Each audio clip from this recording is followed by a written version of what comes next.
प्रभु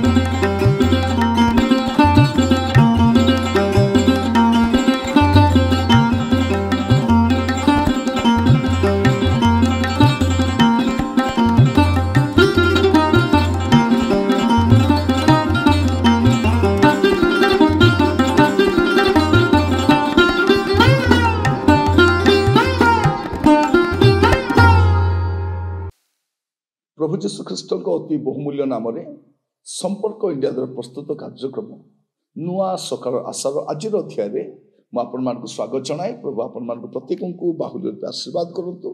आज जो प्रसंग में प्रभु वाक्य शुणा आलोच्य प्रसंग होची शेष पर्यंत अनुताप। शेष पर्यंत अनुताप ख्रिस्टियान जीवन यात्रा रे आमे दिने अनुतप्त होई आम पापरु फेरी आसिलु। आमे प्रभु को ग्रहण कलु, आम अतीतर पाप सब छाड़देलु। ता माने नुहे जे आम ख्रिस्टियान जीवन यात्रा रे आमे अनुतप्त हेबा नहीं, आत्मसमीक्षा करिबा नहीं, जीवन को सजाड़िबा नहीं। मोर प्रिय भाई बहनी माने आम जीवन शेष संध्या पर्यंत आम समस्त को अनुतप्त होई आमान को पाप परित्याग कर बढ़िबा पे पड़िबो। किंतु एटा ए दिन मान को देखा जाऊ नहीं। आमान को आशीर्वाद युक्त शिक्षा, सांत्वनार शिक्षा आउ आमान को समृद्धिर शिक्षा पसंद लगुच। आउ जो माने मध्य शिक्षा दउचंती पापरु फेरिबा पई नुहे, पापरु मध्य काहेकि फेरिबा पई कहउचंती आशीर्वाद पाइबा पई। आशीर्वाद मिलू बा न मिलू आपण को मते अनुतप्त होई आगु को बढ़िबार अछि। आपण जब देखिबे आईब को पुस्तक मस्त खोलंतु से किपरि लोक थिले। आईब प्रथम अध्याय तार प्रथम पद लिखा जाए, उस देश रे आईब नामक एक व्यक्ति थिले। आउ सही मनुष्य सिद्ध और सरल और परमेश्वर भयकारी कुक्रिया त्यागी थिले। एमितिका लोक थिले। किंतु से कौन कहउछंती आपण 7 पर्व रे देखिबे, आईब 7 अध्याय तार 20 पद, हे मनुष्य प्रहरी मु पाप कले तुमर कौन करे। माने मु पाप करे, मोदी पाप हुए। एरा प्रारंभ रे से कहउछंती एटा हुए। मु सिद्ध लोक बोली लोक कहउछंती, मु सरल बोली कहउछंती, मु परमेश्वर भयकारी बोली कहउछंती। किंतु मोर जीवन एटा एबे भी मु अनुताप करे, एबे भी मु बसी की चिंता करे। प्रिय माने आमानकर ख्रिस्टियान जीवन यात्रा रे आमे जदि प्रति मुहूर्त रे बसी की आमर आत्मिक जीवन हिसाब किताब आमे करूथिबा, आमे परवर्ती समय ए समस्या रे पड़िबा नहीं। परवर्ती समय आमे भ्रमित हेबा नहीं। परवर्ती समय आमाने पाप रे झुंटी पड़िबा नहीं। आईब तांकर प्रारंभ रे एटा कहउछंती आउ शेष आड़ को भी कहउछंती। से आईब तार 42 पर्व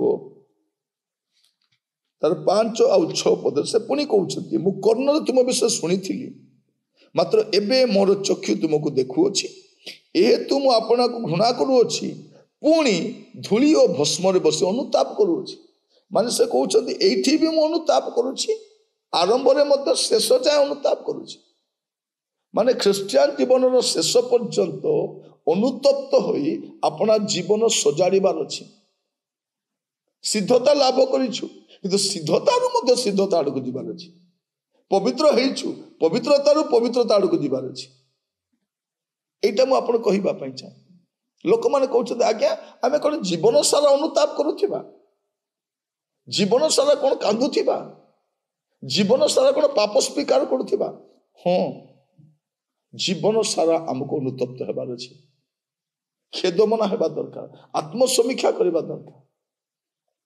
प्रिय भाई भणी माने आपणकर जदि डायबिटीज बाहरिला कि कौन सी रोग अच्छी, अनेक तो अनुष्ठान गुड़ाक वर्ष को थरे तांकर लोक मानकु वर्कर मानकु पूरा संपूर्ण बॉडी चेकअप करने को डॉक्टर पाखु नियंती। କିଛି ରୋଗ ଥାଉ କି ନଥାଉ, ନାଇଁ ମତେ ଭଲ ଲାଗୁଛି, ମତେ ତ କିଛି ରୋଗ ନାହିଁ, ତତେ ରୋଗ ଥାଉ କି ନଥାଉ ଯେ ଚେକଅପ୍ କରି ଆସେ। ହୁଏତ ୟା ମଧ୍ୟରେ କିଛି ଆସିଯାଇଥିବ, ୟା ମଧ୍ୟରେ ହୁଏତ କୋଲେଷ୍ଟ୍ରଲ ବଢି ଯାଇଥିବ, ଡାଇବେଟିସ୍ ବଢି ଯାଇଥିବ, ଆଉ କିଛି ସମସ୍ୟା ହେଇଯାଇଥିବ। ଲୋକମାନେ ଏଇଟା କରନ୍ତି, ଆଉ ଏଇଟା ମନ୍ଦ ନୁହେଁ। ଯଦି ମଝିରେ ଆପଣ ଯଦି ଏଇ ଚେକଅପ୍ ଗୁଡା କରୁନଥିବେ, ଟେଷ୍ଟ କରୁନଥିବେ, ହଠାତ୍ ଦିନେ ଆସିଲା ବେଳକୁ ସେ ରୋଗଟା ବଢିକି ଥିବ। ତେଣୁ ମୁଁ ଆପଣଙ୍କୁ କହିବା ପାଇଁ ଚାହେଁ, ଆମମାନେ ଶେଷ ପର୍ଯ୍ୟନ୍ତ ଅନୁତପ୍ତ ହେଇଯିବା ଦରକାର। ଏ ପ୍ରାର୍ଥନା, ଏ ବାକ୍ୟ ଧ୍ୟାନ, ଏ ଉପବାସ ଆମକୁ ଅନୁତପ୍ତ ସହିତ ମନ ପ୍ରେରଣ କରି ଆଗକୁ ଯିବା ପାଇଁ ସାହାଯ୍ୟ କରୁ। ପ୍ରଭୁ ଆପଣମାନଙ୍କୁ ପ୍ରତ୍ୟେକଙ୍କୁ ଏହା ବୁଝିବା ପାଇଁ ସାହାଯ୍ୟ କରନ୍ତୁ। ଆଇବ ତାହା କରୁଥିଲେ, ପ୍ରାରମ୍ଭରେ ମଧ୍ୟ ଆଉ ଶେଷରେ ମଧ୍ୟ ସେ ସେୟା କରୁଛନ୍ତି। ସିଦ୍ଧତାର ସୋପାନରେ ପହଞ୍ଚିଲା ପରେ ମଧ୍ୟ ବସି ଅନୁତାପ କରୁଛନ୍ତି, କାରଣ ପ୍ରଭୁ ଯେପରି ସେ ସେପରି ନୁହନ୍ତି, ପ୍ରଭୁ ଯେପରି ସିଦ୍ଧ ଅଟନ୍ତି ସେ ସେପରି ସିଦ୍ଧ ନୁହନ୍ତି, ପ୍ରଭୁ ଯେପରି ପବିତ୍ର ସେ ସେପରି ନୁହନ୍ତି।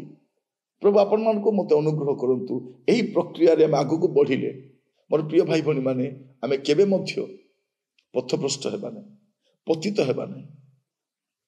ପ୍ରତିଟି ବାଇବଲ ଅଧ୍ୟୟନ, ପ୍ରତିଟି ମାଣ୍ଡଳିକ ଉପାସନା, ପ୍ରତିଟି ସେବା ଉପାସନା, ଆପଣ ଯେକୌଣସି ସଭା ସମିତିରେ ଯିବେ, ଯଦି ଅନୁତାପ କଲା ଭଳିଆ ପାପରୁ ଫେରିଲା ପରେ ଯଦି ବାକ୍ୟ ନଥାଏ, ଆପଣ ପ୍ରାର୍ଥନା କରନ୍ତୁ। କାରଣ ଏଇ ଦିନମାନଙ୍କରେ ତାହା ବିରଳ ଅଟେ। ଆଉ ଯେଉଁମାନେ ଅନୁତାପ କରିବା ପାଇଁ, ପାପରୁ ଫେରିବା ପାଇଁ, ମନ୍ଦତାରୁ ଫେରିବା ପାଇଁ ଶିକ୍ଷା ଦିଅନ୍ତି, ଲୋକମାନେ ସେ ଶିକ୍ଷାକୁ ପସନ୍ଦ କରନ୍ତି ନାହିଁ, ଗ୍ରହଣ କରନ୍ତି ନାହିଁ। ସେମାନେ କହିବା ପାଇଁ ଆରମ୍ଭ କରନ୍ତି ସବୁବେଳେ ଖାଲି ଏଇଟା।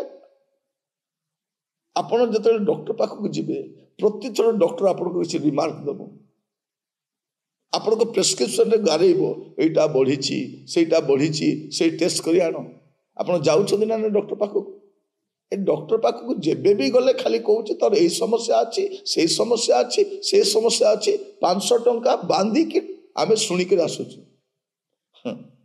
500 ଟଙ୍କା ବାନ୍ଧୁଛୁ ଆଗ ଫିସ୍, ତାପରେ ସେ କହୁଛି ତମର ଏଇଟା ଅସୁବିଧା ଅଛି। ଆମେ ଟ୍ରିଟମେଣ୍ଟ କରୁଛୁ ନା ନାହିଁ? କରୁଛୁ। ପ୍ରିୟ ଭାଇ ଭଉଣୀ ମାନେ, ଏଇ ଦିନ ମାନଙ୍କରେ ଆମମାନଙ୍କୁ ଫିଜିସିଆନ ଦରକାର, ବ୍ୟୁଟିସିଆନ ଦରକାର ନାହିଁ। ଆମମାନେ କ'ଣ, ଆମମାନଙ୍କ ମଣ୍ଡଳରେ ବ୍ୟୁଟିସିଆନ ମାନଙ୍କୁ ଖୋଜି ସାରିଛୁ, ଯେମାନେ ଆମମାନଙ୍କୁ ତାରିଫ କରିବେ, ଆମମାନଙ୍କ ବାହିକ ପୁରୁଷକୁ ସୁନ୍ଦର କରିବେ, କିନ୍ତୁ ଆନ୍ତରିକ ପୁରୁଷ କେମିତି ହଉଛି?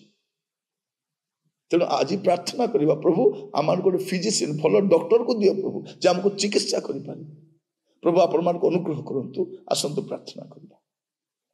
ଅନୁଗ୍ରହକାରୀ ପିତା ପରମେଶ୍ୱର, ଆମେ ଆପଣଙ୍କ କତିକି ଆସୁଛୁ, ପ୍ରାର୍ଥନା ସହିତ ଆସୁଛୁ। ପ୍ରଭୁ ଆମମାନଙ୍କ ଜୀବନରେ ପ୍ରତିଦିନ, ପ୍ରତି ମୁହୂର୍ତ୍ତ, ପ୍ରତି କ୍ଷଣ ଅନୁତାପ କରି ପାପ ଛାଡ଼ି ଆଗକୁ ଆଗବର ହେବା ପାଇଁ ସାହାଯ୍ୟ କର। ଜୀବନର ଶେଷ ସନ୍ଧ୍ୟା ପର୍ଯ୍ୟନ୍ତ ଯଦି ଆମେ ବିଛଣାରେ ପଡ଼ି ବି ଯାଉ ପ୍ରଭୁ, ରୋଗ ଶଯ୍ୟାରେ ବି ପଡ଼ିଯାଉ ପ୍ରଭୁ, ବାର୍ଦ୍ଧକ୍ୟ ଅବସ୍ଥାରେ ଆସିଲେ ମଧ୍ୟ ପ୍ରଭୁ, ଆମେ ଯେପରି ଅନୁତପ୍ତ ହୋଇ ଆମର ପାପକୁ ପରିତ୍ୟାଗ କରି ଫେରିପାରିବୁ, ଆମମାନଙ୍କୁ ସାହାଯ୍ୟ କରନ୍ତୁ। ଆଦର, ମହିମା, ଗୌରବ ଆପଣଙ୍କୁ ଦେଇ ପ୍ରାର୍ଥନା ଆମର ପ୍ରାଣର ପ୍ରିୟ ଯୀଶୁ ନାମରେ ମାଗିଲି, ଦୟାରେ ଗ୍ରହଣ କରନ୍ତୁ। ଆମେନ୍। ପ୍ରଭୁ ଆପଣମାନଙ୍କୁ ପ୍ରତ୍ୟେକଙ୍କୁ ବାହୁଲ୍ୟ ରୂପେ ଆଶୀର୍ବାଦ କରନ୍ତୁ। ପ୍ରଭୁ ଅନୁଗ୍ରହ କଲେ ଆସନ୍ତାକାଲି ନୂଆ ଅଧ୍ୟାୟରେ ଜଡ଼ିତ ହେବା। ବିଦାୟ ଦିଅନ୍ତୁ। ନମସ୍କାର।